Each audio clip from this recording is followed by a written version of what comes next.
할렐루야. 자리에 앉으시면서 인사하겠습니다. 정말로 반갑습니다. 주 안에서 환영합니다. 오랫동안 못 뵀던 분들 또 이렇게 뵙게 되니 반갑고요. 성전에서 예배하는 여러분들, 또 각 가정에서 온라인으로 이 시간 하나님의 은혜를 구하는 우리 남편의 모든 가족들이 주의 말씀으로 오늘도 새로워지고 무장되기를 원합니다. 발바닥으로 밟으라, 이렇게 제목을 정했습니다. 발바닥으로 밟으면은 하나님께서 주신다고 하는 것, 오늘 말씀의 주제가 됩니다. 여러분들에게 허락되신 인생의 모든 상황에서 하나님께서 밟고 나가라고 하면은 예, 그러가겠습니다 하고 순종할 때 그 하나님께서 밟는 것만큼 우리에게 주신다고 하는 약속의 말씀, 이제 우리가 오늘 본문으로 들어가면서 좀 더 구체적으로 어떤 상황에서 이런 말씀을 주셨는지 살펴보기를 원합니다. 평생 목회를 하시면서 신실하게 열매 맺으신 한 목사님이 안식년 가지는 것에 대해서 상당히 거부감을 갖고 있었습니다. 그런데 어느 때 몸이 너무너무 아파서 할 수 없이 이제 안식년을 갖게 되면서 깨달았던 그 교훈에 대해서 함께 간증으로 나눈 적이 있어요. 목사님은 안식년을 가지면 교회가 어려워지겠다, 내가 없으면 교회가 어떻게 돌아갈까, 이런 염려 때문에 그 안식년을 갖지 못하고 그렇게 계속 미루어왔었는데 이렇게 병이 걸리니까 어쩔 수 없이 안식년을 갖게 된 거예요. 그런데 안식년에 들어가면서 보니까 한 달, 두 달 지나고 나니까 교회가 그렇게 또 크게 성장하더래요. 더 많은 사람들이 오더래.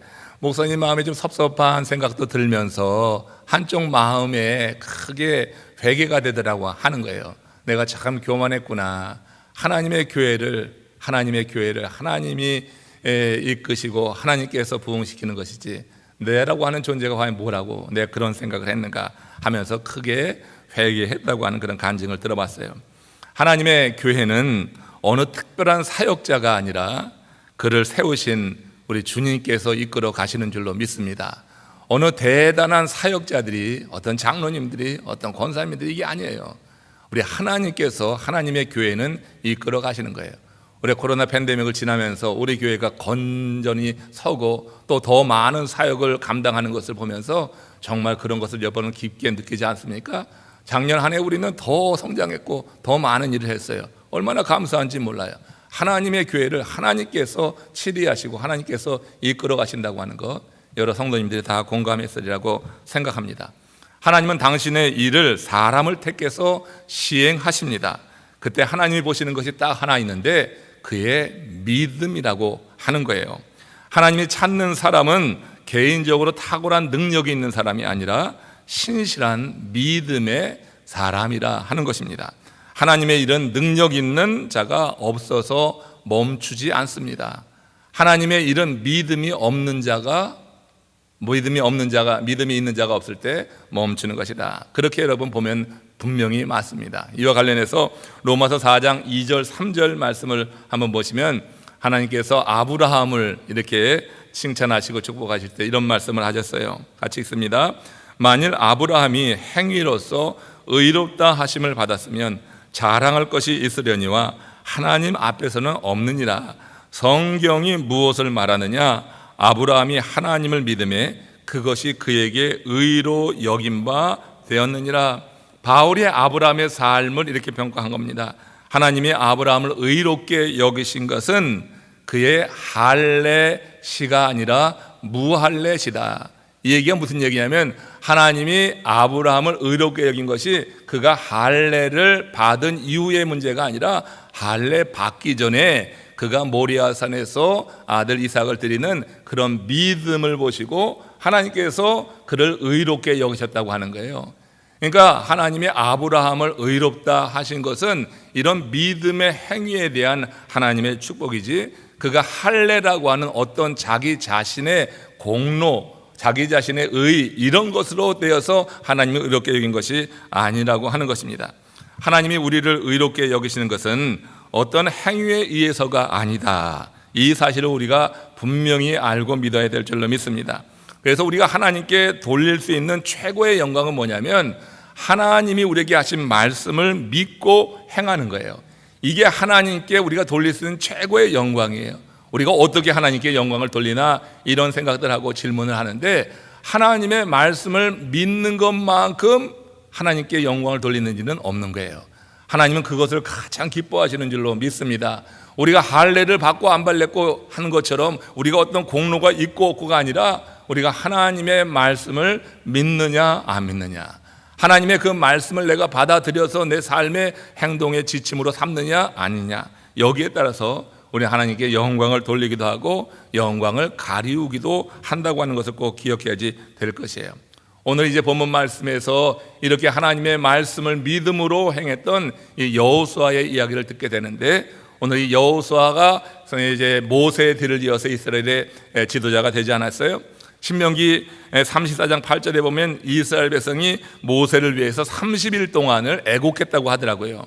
30일간을 애곡했다고 하는 것은 상당한 그런 경의의 표현입니다. 30일을 애곡했다고 하는 거예요. 이처럼 모세는 애굽의 바로를 굴복시킨 출애굽의 영웅이고 또 전무후무한 이스라엘의 지도자다, 이렇게 볼 수 있는 거예요. 30일을 애곡했다고 하는 것이 바로 그겁니다. 때문에 이런 지도자 모세를 잃은 이스라엘의 좌절감은 이만저만한 것이 아니었을 것이다, 우리가 생각해 볼 수가 있어요. 모세 없는 이스라엘, 모세 없는 가나안 정복의 역사는 정말 상상할 수 없는 게 그 당시 이스라엘 사람들의 마음의 심리였다고 하는 것을 여러분 기억하십시오. 그들에게, 이 모세에게 그들이 불평도 하고 대적도 했죠. 돌도 들기도 하고 뭐 별가지 말을 다 했어요. 그런데 이 모세가 40일간 그들의 눈앞에 보이지 않았을 때 그들의 행한 일을 여러분 어떻게 생각하세요? 모세가 40일간 보이지 않으니까 그들이 두려움에 사로잡히면서 금송아지를 만들어 숭배하지 않았어요? 이 얘기를 바꾸어 보면 어떤 의미가 있냐면, 모세가 있었으면 그들이 금송아지 만들지 않았다고 하는 것입니다.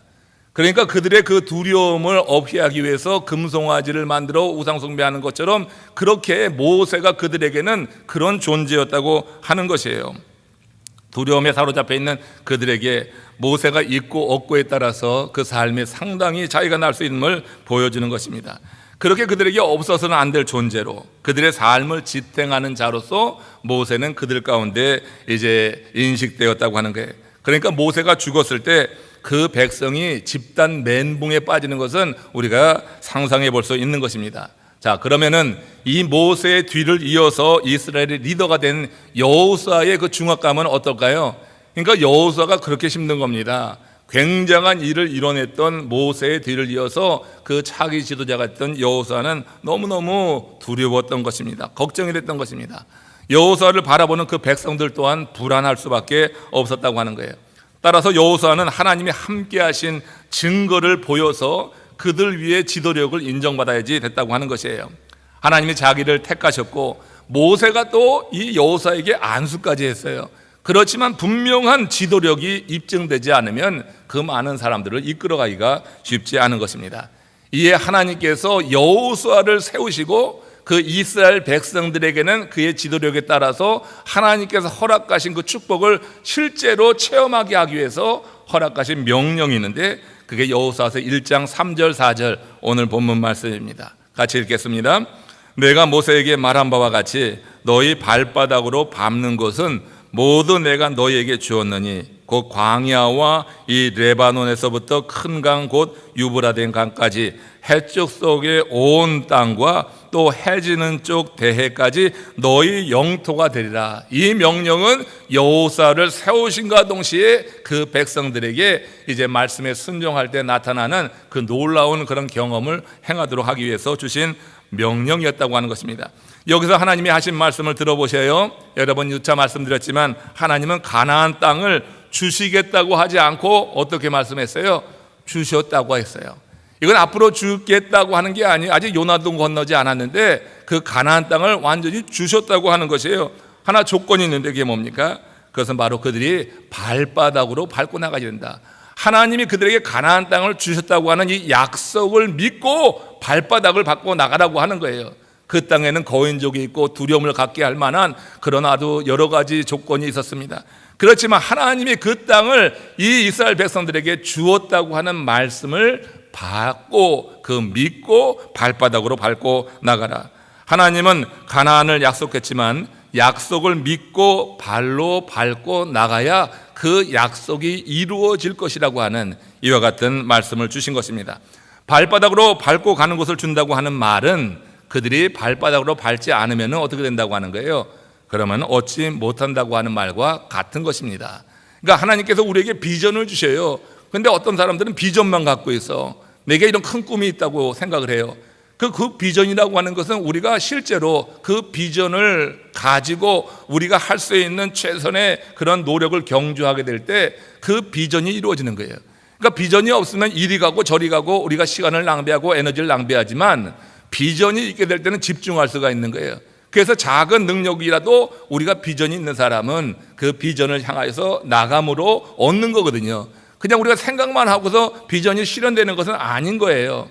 우리가 어떤 생각이 있으면 그 생각을 따라서 이제 시행해 나갈 때 그 생각이 실현될 수 있다고 하는 거죠. 지금 하나님께서 이스라엘 백성들에게 가나안 땅을 주었다. 이건 비전이에요. 하나의 비전이에요. 이 비전이 실현돼서 그들이 누리려고 하면은 이 비전에 대한 믿음을 갖고 그들이 어떻게 해야 되는 거예요? 발로 밟고 나가야 되는 거예요. 발로 밟고 나가려고 하면 상당한 위험이 있는 거예요. 어려움이 그 도처에 있는 거예요. 그러나 어려움과 위험이 있어도 이제 이 가나안 땅을 하나님이 우리에게 주셨다고 하는 비전이 있으면 그 비전 하에서 어려움을 극복하고 어려움과 도전을 이기고 나가게 될 때 실제로 그 비전이 이루어진다고 하는 것을 우리 하나님은 우리에게 말씀해 주고 있는 것입니다. 구원받은 하나님의 사람들에게도 하나님이 주신 언약의 말씀이 있습니다. 우리는 여러분 주 안에서 자유케 된 하나님의 사람이 된 줄로 믿습니다. 이건 언약입니다. 자유함이라고 하는 것이 얼마나 큰 복인지 여러분 아시죠? 자유하는 사람은요 환경에 절대 예속되지 않습니다. 자유한 사람이 그 환경에 눌려가지고 그렇게 두려워하고 불안하지도 않아요. 그러니까 실제로 자유한다고 하는 이 약속이 우리에게 비전으로 임한다고 하면은 우리가 실제 삶 속에서 이 자유함을 누릴 수 있어야지 되는데 이 믿을 수 있기 위해서는 그 말씀을 온전히 받아들이고 믿고 실제로 환경에 끌려다니지 않고 말씀이 이끄는 대로 나가는 결단이 있을 때 우리는 그 자유한 자의 그 큰 복락을 누릴 수가 있다고 하는 거예요. 믿는 모든 하나님의 사람들, 구원받은 사람에게는 하나님께서 그런 언약의 약속을 주셨어요. 이 자유함이 저와 여러분들에게 모두 누려지시기를 주의 이름으로 축원합니다. 이렇게 코로나 팬데믹으로 인해서 온통 땅이 어둡고 우리의 삶이 쉽지 않고 환경이 어렵지만 그러나 여러분 하나님이 주신 이 비전이 있어요. 예수 안에서 우리에게 허락하신 이 비전, 이 자유함, 영생에 대한 확신, 이것이 우리의 삶을 이끌어가게 될 때 우리 삶이 정말 하나님께서 기뻐하시는 그 인생으로 열려져 나가게 될 것이라고 하는 것입니다. 우리는 눈앞에 보이는 길을 따라가는 사람이 아닙니다. 말씀이 보여주는 것을 따라 나아가는 하나님의 사람이에요. 눈앞에 보이는 것을 쫓아가는 사람은 누구나 다 가는 거예요. 세상에 누구나 눈에 보이면 쫓아가게 돼 있어요. 그러나 말씀이 보여주는 것을 쫓아가는 사람은 아무나 하는 게 아니에요. 말씀이 보여주는 것을 따라가는 사람은 영안이 열린 사람이에요. 비전이 있는 사람이라고 하는 거예요. 그러니까 비전이 있는 사람이 말씀이 이끄는 대로 나가지, 그렇지 않으면요 세상 사람들은 이것저것 들쑤시다가 시간 다 보내고 되는 것도 없게 되는 것입니다. 그러나 비전이 있게 되면은 이렇게 말씀이 보여주는 대로 따라 나가기 때문에 거기에 열매가 맺어질 수밖에 없다고 하는 거예요. 이와 관련해서 하나님이 우리에게 주신 약속이 실현되는 것을 오늘 본문 말씀에서는 이렇게 구체적으로 이야기합니다. 여호수아서 1장 2절 말씀입니다. 같이 읽습니다. 내 종 모세가 죽었으니 이제 너는 이 모든 백성과 더불어 일어나 이 요단을 건너 내가 그들 곧 이스라엘 자손에게 주는 그 땅으로 가라. 하나님께서 가나안을 주셨어요. 비전이 생겼어요. 그럼 오래된 비전이지만 지금 여호수아를 지도자로 삼으면서 다시 한번 그 비전에 대해서 리마인드를 시켜주시고 이 비전을 이루기 위해서 어찌해야 되는가? 그 뭐라고 그랬어요? 내 종 모세가 죽었으니. 이건 여러분 이스라엘 공동체에 아주 크게 좌절될 만한 사건이었어요. 그런데 네 종 모세, 내 종 모세가 죽었으니 이제 너는 그럼 좌절하고 포기하라, 이게 아니라 이제 너는 이 모든 지파와 더불어 일어나라, 이렇게 명령을 하시는 거예요. 모세가 죽었다고 하는 것, 그들이 여러분 크게 좌절과 절망을 느낄 수 있는 그런 상황이었지만 역으로 지금 하나님께서는 그렇기 때문에 내 종 모세가 죽었기 때문에 너희는 지금 일어나라, 역설적인 말씀을 하고 있어요. 너는 일어나 이스라엘 자손에게 주는 땅으로 가라. 일어나라고 하는 이 말의 원어는 쿰이라고 하는 겁니다.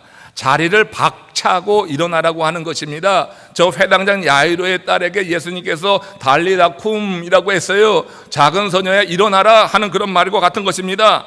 죽음의 자리, 절망의 자리를 박차고 털고 일어나라. 지금 이 명령을 하실 때 이스라엘 백성들의 그 공동체적인 그런 상황은 완전히 절망인 거예요. 두려움인 거예요. 모세가 죽었으니 마땅히 그 백성들은 당연히 두려워하고 불안해하고 미래에 대한 희망을 잃고 있는 그때 모세가 죽었으니 이제 일어나라고 하는, 이게 여러분 믿음의 사람과 세상 사람들의 차이인 거예요. 모세가 죽은 것 같은 인생의 어려움이 올 때 세상 사람들은 다 포기하고 좌절합니다. 그러나 모세가 죽었기 때문에, 내가 의지하던 그것이 좋았기 때문에 이제 일어나라고 하는 것, 우리 주님을 붙잡고 그 말씀을 붙잡고 일어나라고 하는 것, 이게 믿음의 사람들과 차이가 있는 거예요. 모세가 죽었으니 그냥 포기하는 사람이 있는가 하면, 모세가 죽었기 때문에 일어나는 사람이 있어요. 지금 여러분 의지하던 것이 여러분 대대로 되지 않고 그것이 막혀가지고 여러분 절망 가운데 있는 분들이 없지 않잖아요. 이 코로나 팬데믹 지나면서 내 육신도 그렇고 경제적인 것도 그렇고 마치 모세가 죽었던 그런 상황에 있었던 이스라엘 백성들처럼 좌절과 절망이 밀려오는 그런 상황에 있다 할지라도 오늘 이 말씀을 받고 여러분 함께 그 자리에서 일어나시기를 주의 이름으로 축원합니다. 모세가 죽었으니, 내가 의지하던 그것이 죽었으니, 내가 의지하던 그 건강도, 내가 의지하던 재물도, 내가 의지하던 그 사람과의 관계도 이제 죽었으니, 그럼 어떻게 믿는 하나님의 사람들은 일어나라고 하는 거예요. 하나님께서 보여주신 새로운 비전을 가지고 일어날 때, 그래서 어떻게 해요? 이 요단을 건너가는 결단을 행하게 될 때, 그때 하나님께서 주신 그 땅을 소유할 수 있다고 하는 것을 오늘 본문이 말씀해 주고 있습니다. 3절 하반절에서 보았듯이 하나님은 이미 그들에게 그 땅을 주었다고 분명하게 단전적으로 말했어요.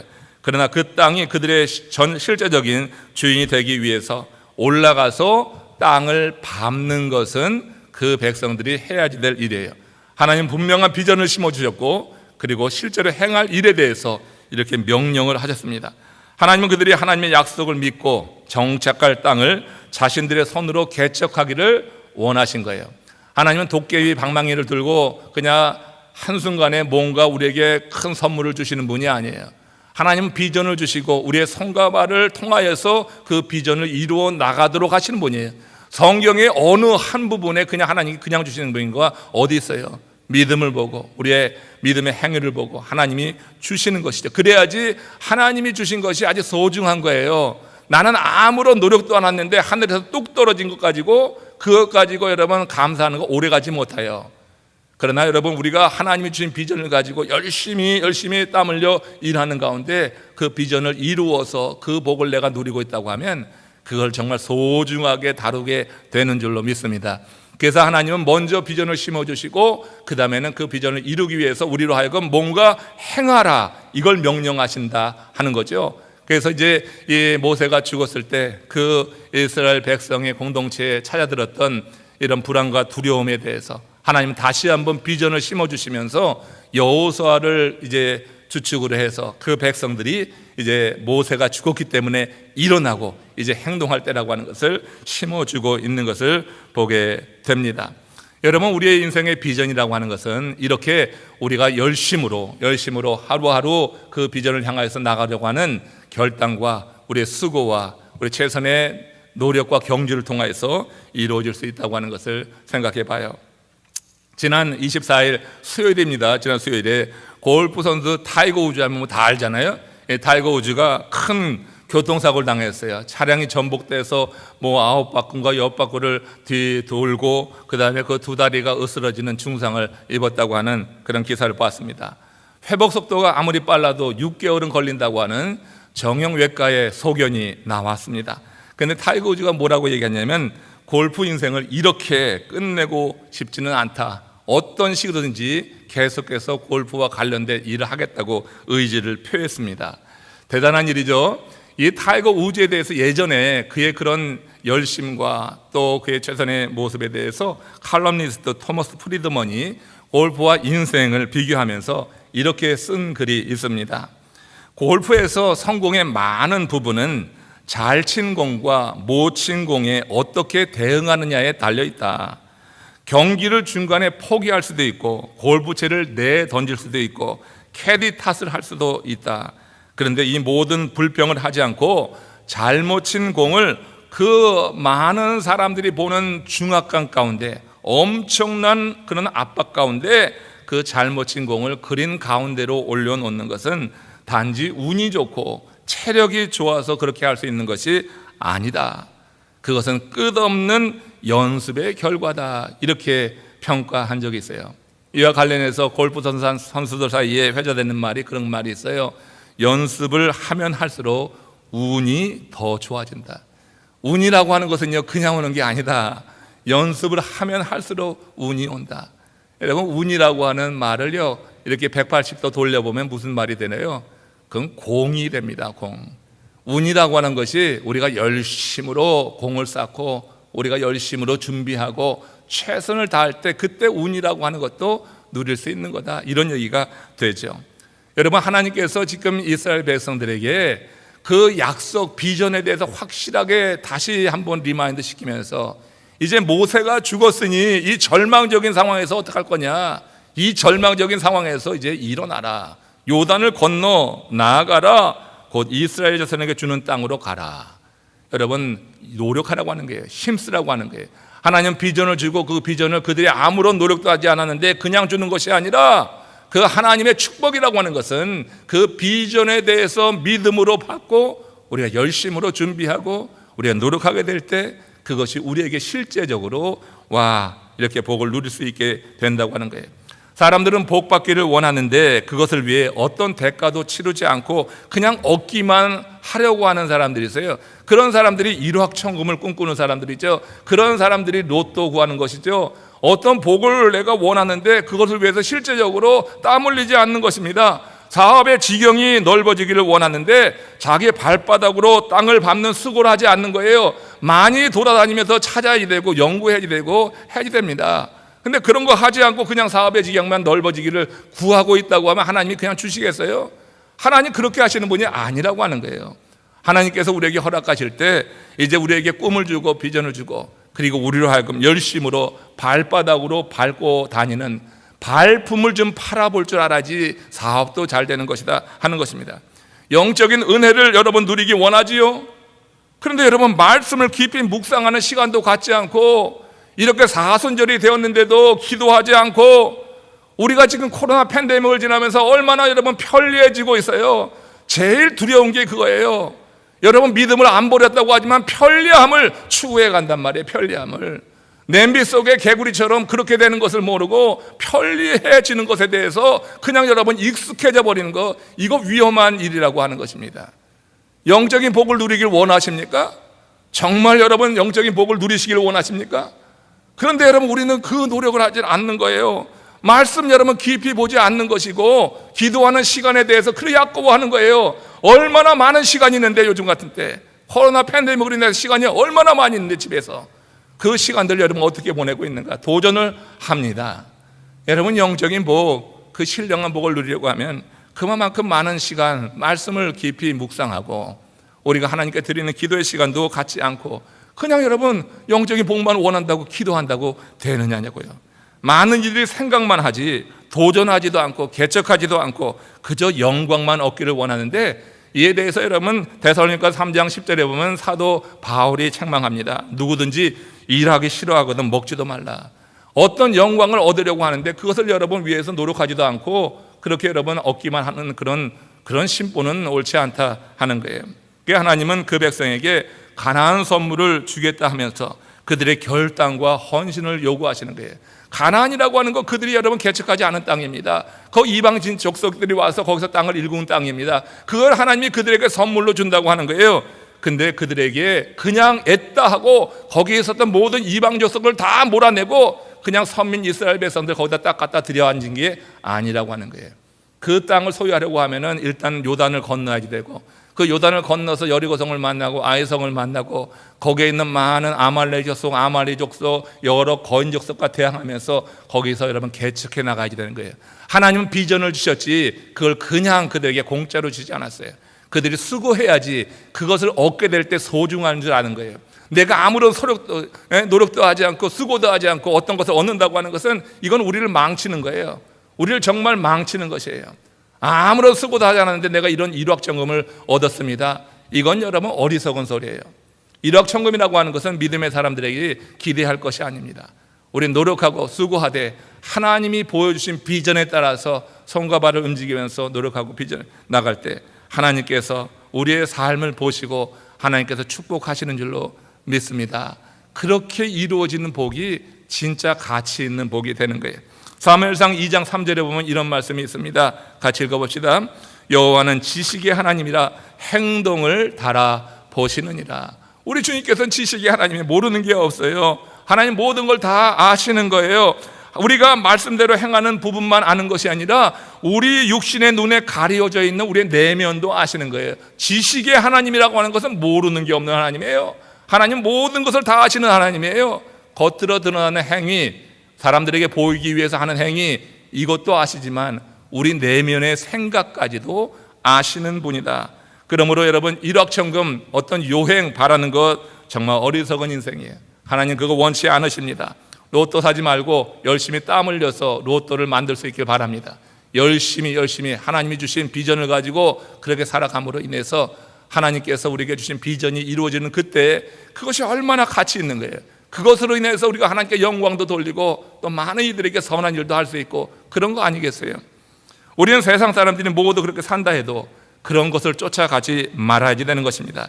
지식의 하나님은 우리가 무엇을 기대하고 사는지 너무너무 잘 알고 있기 때문에 내 마음의 생각을 아시기에, 그래서 여러분 이렇게 하나님에 대한 이해를 가졌던 다윗은 시편 21편 7절에서 그래서 이렇게 말합니다. 같이 읽습니다.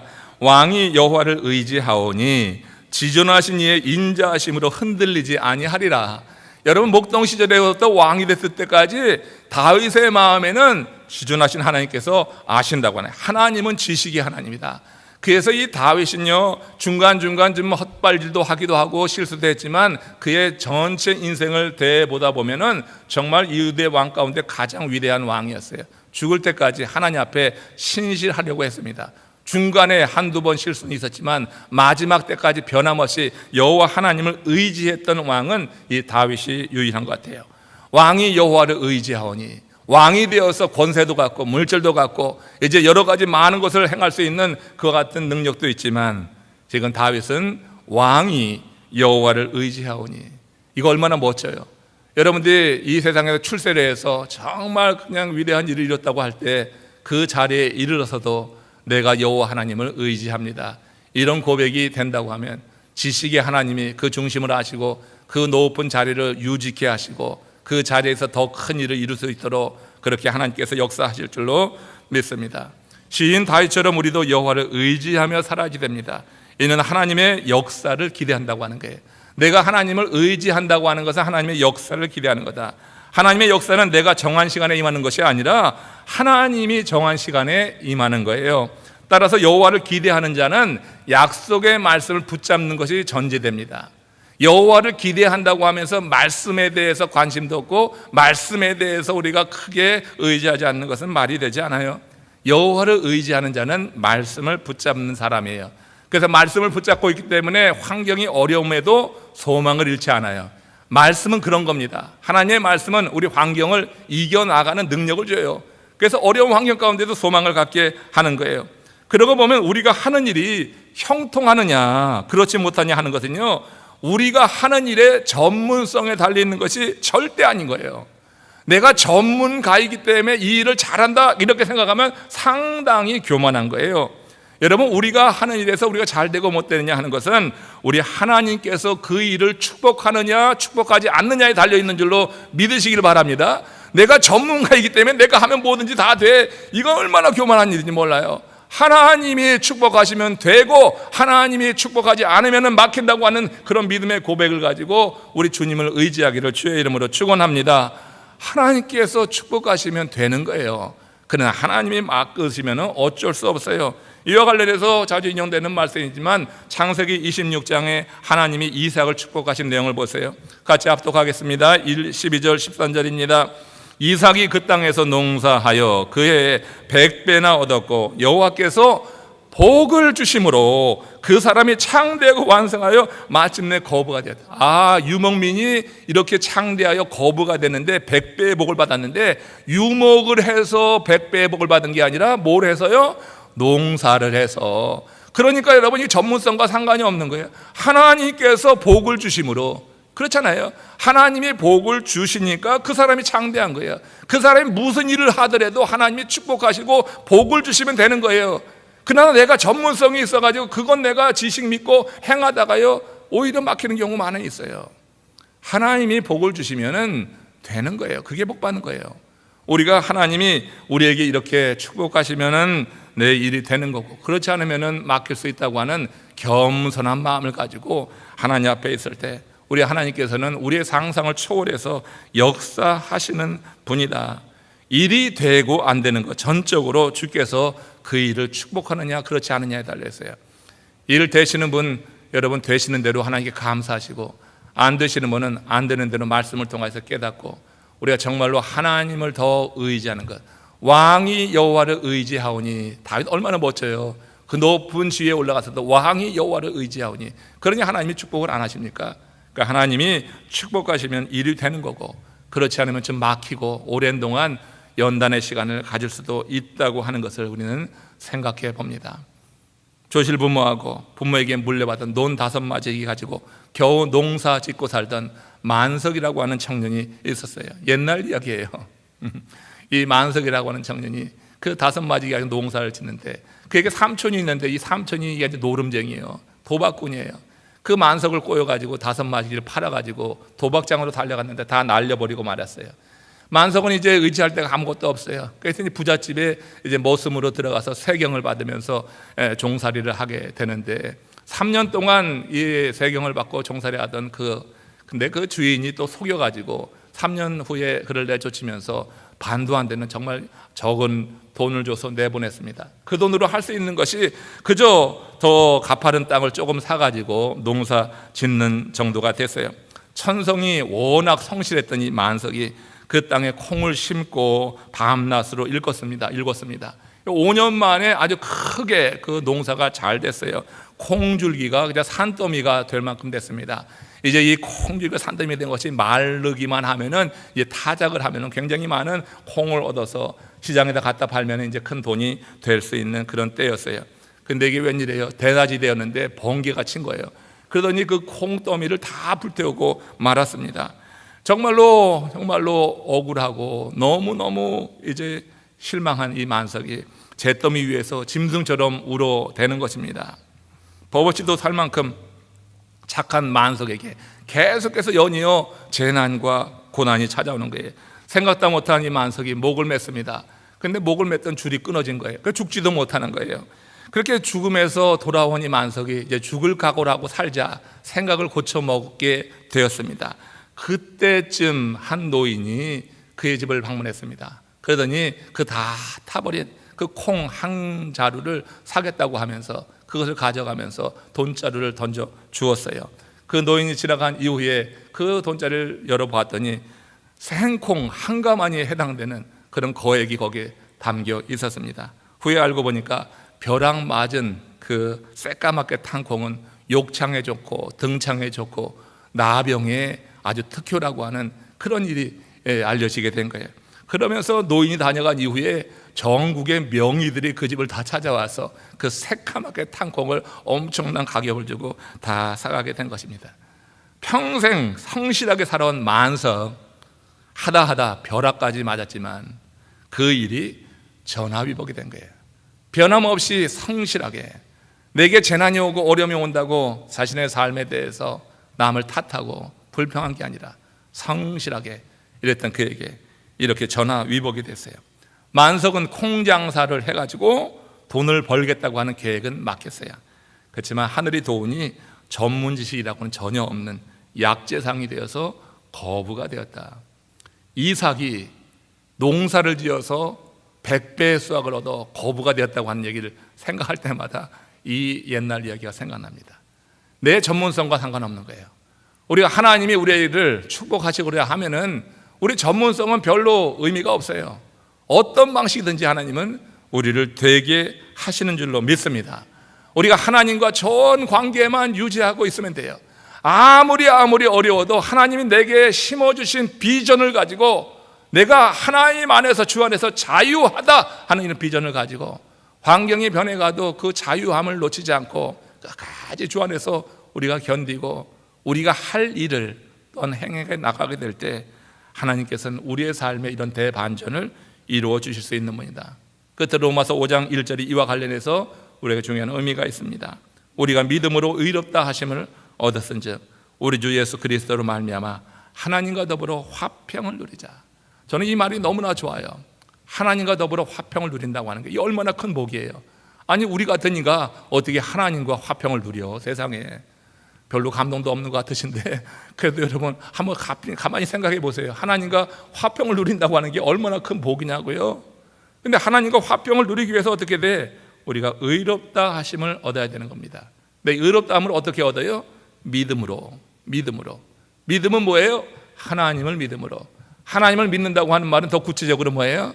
하나님의 말씀을 믿는 거예요. 하나님이 우리에게 보여주신 비전에 따라서 그 말씀을 믿음으로 말미암아 우리가 하나님과 더불어 화평하게 되어지는 것. 하나님과 화평하게만 된다고 하면 세상이 어떻게 돌아가든 우리는 그 안에서 하나님이 주시는 평화를 누리면서 주님의 은혜 안에 살아가게 될 줄로 믿습니다. 저 여러분들이 교회적으로 주신 비전도 있고요, 또 여러분 각 개인에게 주신 비전도 분명히 있을 거예요. 우리의 삶이 지금 현실의 삶이 내 환경이 처지가 어떠냐 이걸 떠나가지고 지금 내가 하나님이 주신 비전을 지금 붙잡고 있느냐 없느냐, 내 속에 지금 하나님의 말씀 약속이 있느냐 없느냐, 이게 중요해요.